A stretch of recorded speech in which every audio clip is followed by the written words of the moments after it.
seatbelt sign is still on, so please remain seated with your seatbelt security fastened until the fasten seatbelt sign has been reinstalled. We suggest whenever seated to keep them fastened at all times in case unexpected turbulence.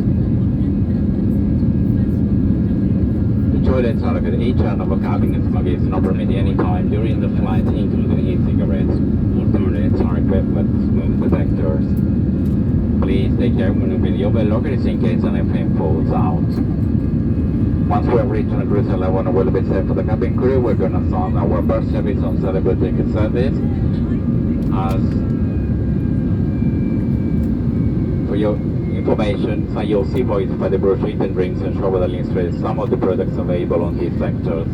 As the fresh options, unfortunately, were run out on the previous sector from Milan to Birmingham. In alternative to the sandwiches, we have lots of snacks, savory sweet snacks, pasta penne arrabbiata or carbonara pot pasta.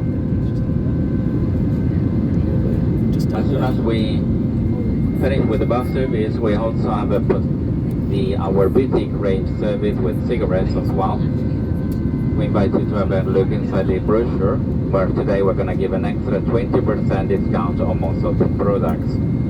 Please now sit back, relax, enjoy the flight. We got further assistance, so do not hesitate to the one of cabin crew. Thank you.